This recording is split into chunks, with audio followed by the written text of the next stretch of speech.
Hi everyone. This is the second video in continuation to the first introductory video of IELTS speaking, which gave a very general introduction to what is speaking, what is the structure of speaking during the exam. So this is the part one which I was talking about, which is a basic thing to just warm you up for the exam. So this part is basically when you begin the exam, it will ask you general questions that you know about yourself, your surrounding, your work, your study. It might also include a bit tricky questions about the culture, about the city that you're located, about the people that are located around you within the city. It can also ask you about what are the people doing or what are the occupation or majority of the people in the city, what is the good thing about your city, and so on and so forth. So when you start the exam, you're usually told to wait in a waiting area with other candidates. As per your time slots, you are then invited to an exam room by the examiner where you greet each other and exchange some basic information. Then you're also asked for your identification, that is the passport that you carry with yourself to the exam hall. And then the interview starts, like the exam starts, like interviewing question, which is the first round. So here are some basic questions that you might address yourself when you give the part one of IELTS speaking. Like, what's your name? Where are you currently resided? What about your family background, or maybe what is the occupation that your dad or mom into? Like your current field of study, or why did you choose a particular field, your interest and hobbies. So these are very basic questions that you can prepare well in advance when you go for an exam, and you can also structure the sentence that you the way you want it to come out of you during time of exam. So you can select words that you if you want to make a sentence creative, or you know a, to give a good impression, first impression, because this is where your first impression begins. So I would like to say that you don't have to be very wordy over here. This questions are just to know you more, to make you comfortable speaking with the other person, because you will have to go to the other parts after this. So it is like they'll help you to open up more. It's just to get you know in general who you are as a person. So you just have to give a short and concise answer. It should not be so short that they are not able to judge about your vocabulary, grammar, and flow, but it should be not too lengthy, not too explanatory. It should be to the point. So we can practice these questions. Like if they ask you what is your name, so you can say simply that my name is Harshada Pandit, or I am Harshada Pandit, or just Harshada Pandit. Like you can just state these three like options when you are asked this question. Now, if they ask that where are you currently resided, or where do you live, now if you currently have moved to other location and you used to live in some other part of the country before, or maybe you have shifted abroad or something like that, so you can say that I live in Mumbai currently, but I'm originally from a small town in XYZ part of India. Now, other way is that you can also say that I am born and brought up in Mumbai, and which is also a financial capital of India. That's it. You don't have to state facts, figures, or like what is the population, what is good about it, what is bad about it. You just have to state that where are you from and just give a background about it. That's it. Now, if you're asked about the field of study, if you are like a graduate, or if you are into masters, you can state that I am pursuing so and so field of study. And then if you can also state the number of years that this the course duration is, and you are in the second year or third year, it's enough for that. If they ask you further question that why are you passionate about the study, then you can further elaborate. But if this just simply ask you what is the current field of study, then this is what the answer which is expected.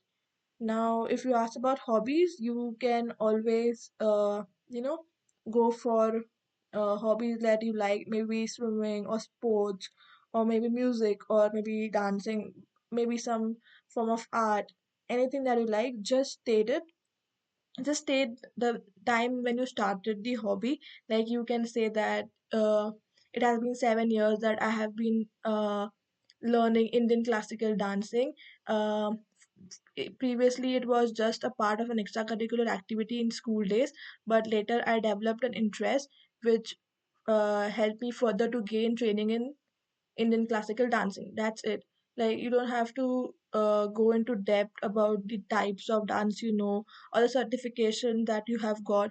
It's okay to be short and simple over here. Next is, why did you choose this particular field of study?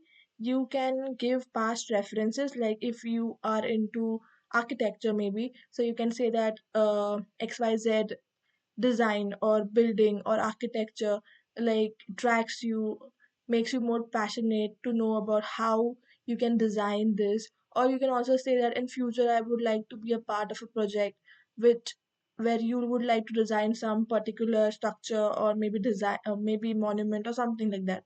So you can just end it in a very short and simple way. Next, this is for just for practice. There is nothing like I would go into detail over here. You can practice this on your own. You can be simple, short, like two, three liners of each.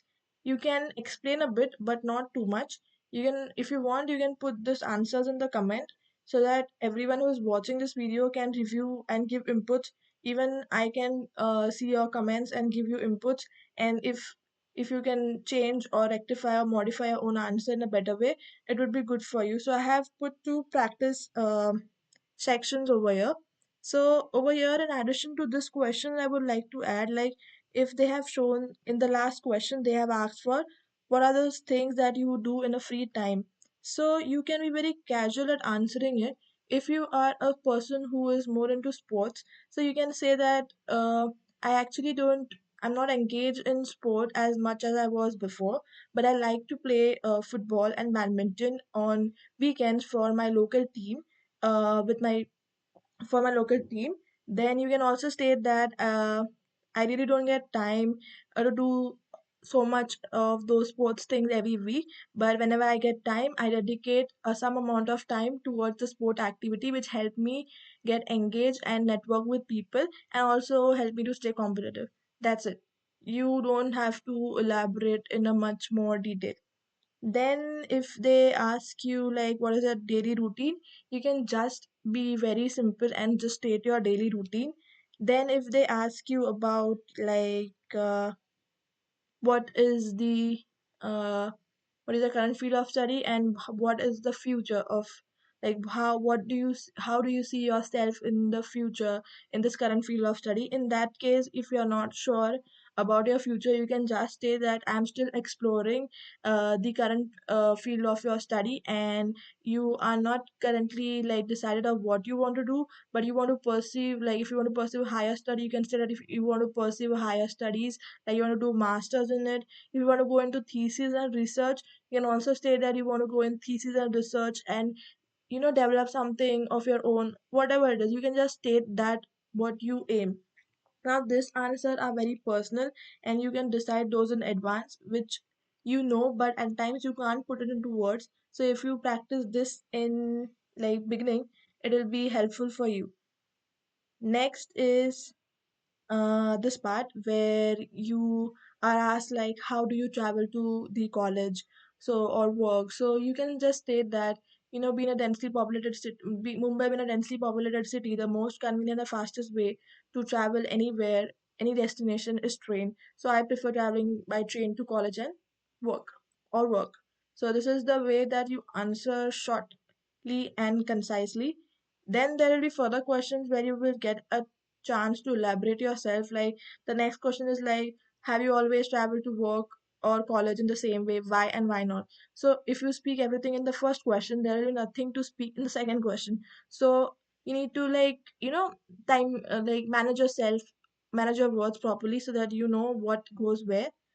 Next is like, if they ask you about your hobbies or interests. So if you are good at swimming, maybe you're good at swimming. So if you say that, okay, I'm passionate about swimming because that was a part of my extracurricular activity, or maybe it was compulsory in schools, or I just did it because my friends used to do it, whatever it is, you can just state it.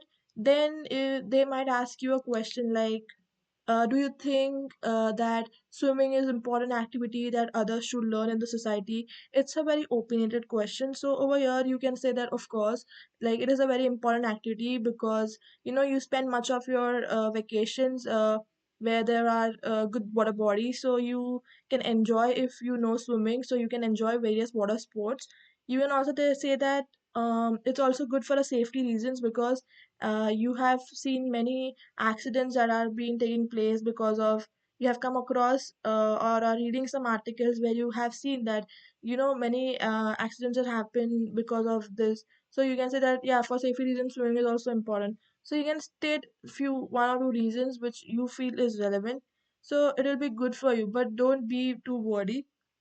Now the last part of this video would be like what you should not do in the part one, that is the basic introductory round that you will be giving to the examiner. So first, if you are nervous, which everyone is, you should not show it on your face. Be good. Be keep your face smiling. Be warm and open to a conversation, as I said before. Do not move too much. Do not hesitate. Do not shake hands. Like don't do that.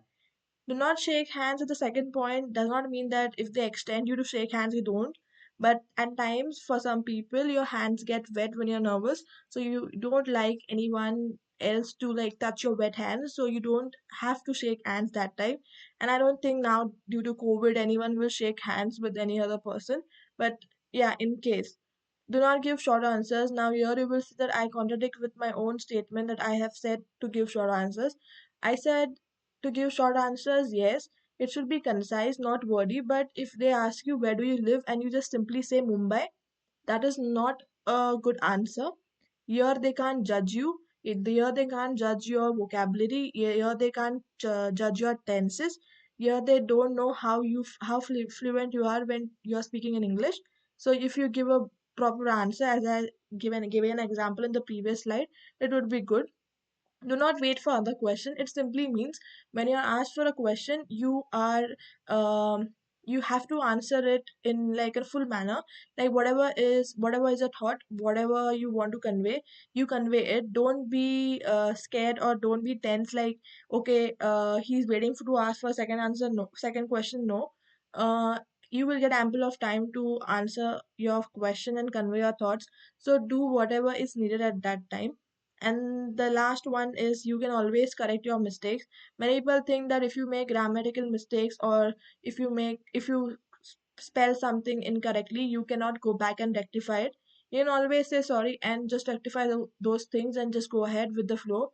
There's nothing that your marks will be deducted if you do so. It's good that you have rectified the mistake and then you go ahead. It's just about it should be in a flow. It should not look like you are rectifying and then wait taking time on those mistakes to rectify. You just rectify it and you just go ahead. If you feel that you can't rectify it, you can just leave it and go ahead.